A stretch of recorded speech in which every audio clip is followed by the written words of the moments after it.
Hi guys, I'm back today for a little haul. It was supposed to be part of my last haul, so I kept some of the products to talk about them a little bit later, and actually I'm glad I did because I've had time to wear them and some are very disappointing. So I bought something that everybody has probably, but if you don't get it. It's the Touche Eclat by Saint Laurent. It's the prettiest bottle ever. I really like it. It looks very luxe, but it's such a shit foundation. I don't know why everybody's so crazy about it. I find it really horrible. I bought it because it was on sale. So the reason why I'm making this video is because if you find it on sale and you're kind of, oh, I'm going to try that, just don't do it. I bought it because for once in my life there was my shade in the sale, and you'll probably know it's not your shade, but it is, because my skin is like has redness, so it's a little bit darker than the rest of my body. Redder, not darker. So it has something very luminous about it, I'll say that, but basically that's it. It's very strongly scented. It catches onto every single bit of skin that you have and that has not been properly exfoliated. And even if you properly exfoliate, basically it will catch on something. I'm hoping it doesn't get too light, but it's really the good color for me. It's BD10.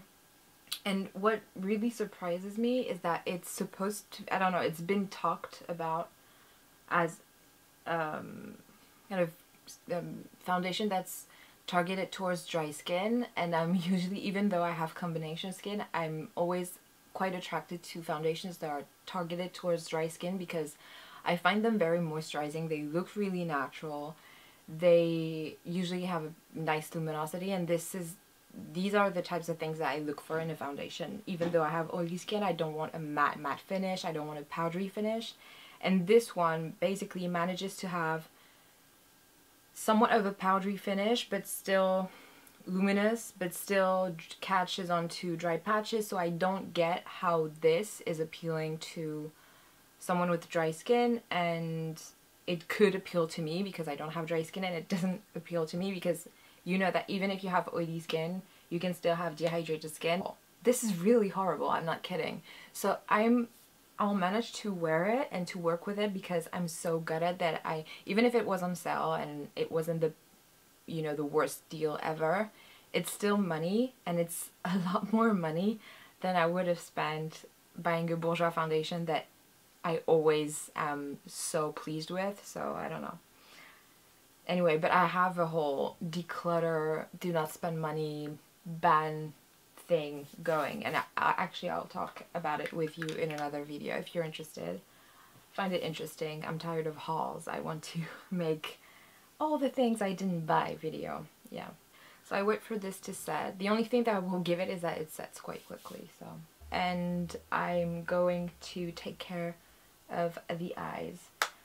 I bought the Makeup Forever Aqua Smoky Lash. I really wanted to try the Smoky Lash version, the classic one, because, you know, Chelsea wears it and Chelsea is there, you know, she's one of my favorite YouTubers. That's what I was trying to say.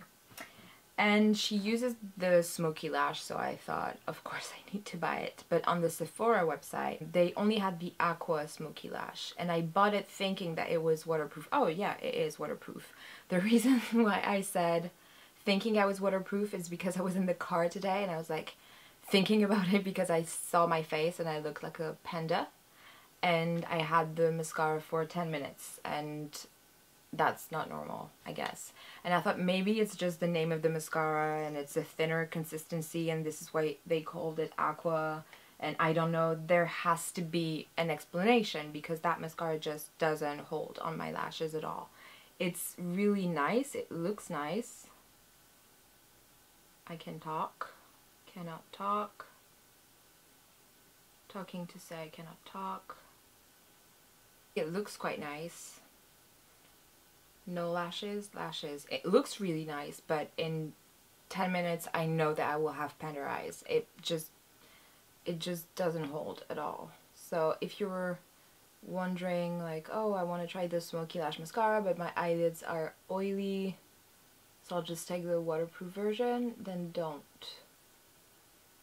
I wanted to show you, I'm not going to say much about it, is the NYX Stay Matte But Not Flat. The reason why I'm talking about it is not because it's new, but I think that it's always quite good to talk about things that are out for, I don't know, for a longer period of time, because they're still on the market and we still have the opportunity to buy those, and I thought that maybe that could be of interest. I won't say to rush towards it. It's called a powder foundation. It's not a powder foundation. It doesn't have enough coverage. It's good if you find it real, you know, if you really need powder and you're trying not to spend too much money and you find it, you know, on offer or whatever. I won't say not buy it. Like, maybe if you want to try it, try it.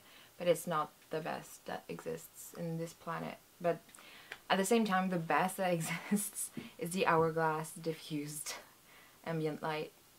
I'm going to cry. I finished it completely. There's nothing left in it. I'm so sad. It's so expensive, and I promised myself not to buy anything else. I'm so sad. I'm so depressed by that idea. Maybe the comparison is a little bit harsh. So yeah, it's not the best, but the best is crazy expensive.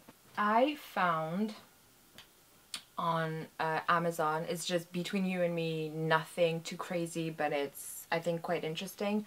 I found this Bare Essentials brush.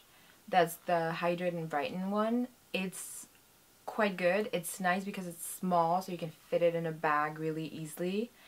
And they're usually something like 20 something. They're quite expensive. And I found them on Amazon for €3 one. So I bought 3 because I'm a hoarder, because I don't need it. I'm just a hoarder. So I bought 3 because they're so cheap and they're really good. And I'll link the seller. It's not me, for those of you who have a crappy mind.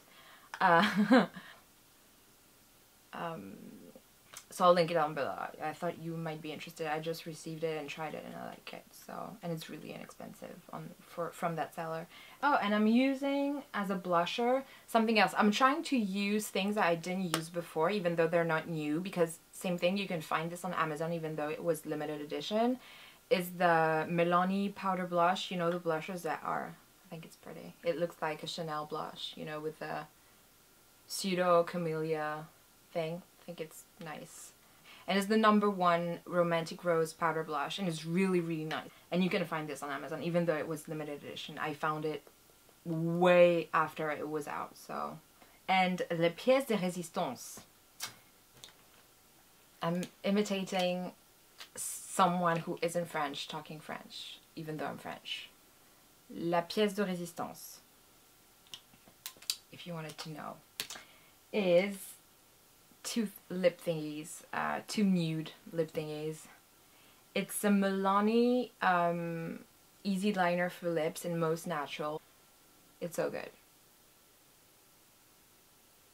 See, I don't overline my lips at all. It's the natural shape of my lips, but it doesn't look like it because they kind of fade into my skin. Like I have a natural ombre.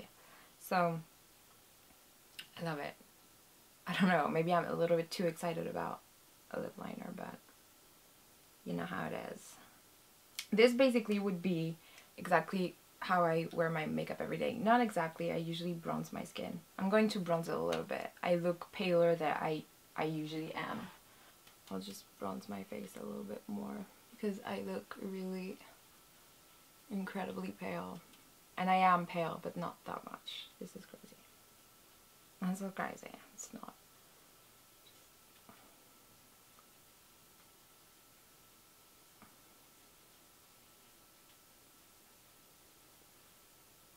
Yeah. It looks a little bit better.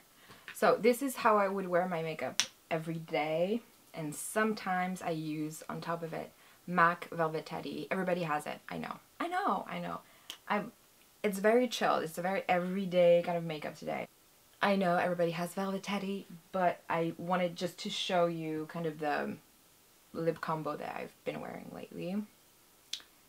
So this is just the Milani Most Natural, which I love. And this is a little bit, sorry, my lips are so dry, it doesn't look really good, but you get the idea. I just do it like that, so you don't see how dry my lips are. And this is both. It's a little bit more creamy beige, a little bit more latte, but I think that they look good, right? So this is Most Natural by Milani. This is Velvet Teddy by MAC, and this is Soar by MAC. So you can kind of see, like, these are the three that I wear most of the time. So there you go. If you were looking for a neutral lip that's very not too pink but not too brown but still 90s, you know what I mean. You know who I don't want to talk about. You know it. This is a great option. It's really cheap and it's easier to find than any type of MAC whirl. So really this one is kind of the good surprise in the whole chunk of money that I spent. This was well spent. Maybe everyone knows about it. I didn't know about it and nobody told me. This is my really simple everyday look. This is how I look like every day. When I when I take shameless selfies on Instagram, this is what I have on my face usually. That's it for today, guys. I hope you enjoyed this video. It wasn't painful for me. Was it for you? I don't know. And yeah, tell me about what are your thoughts on the Touche Eclat? Am I the only one who thinks that it's rubbish? Please. And that's it. I don't want to leave you guys. It feels so quick. But I'm going to film another video just right now, just right after. So yeah, and I think it's going to be fun. I hope you like it. It's my first fashion video. So yeah, that's it. I hope everybody had a great week, that everybody has a great weekend, and I'll see you very soon. Bye!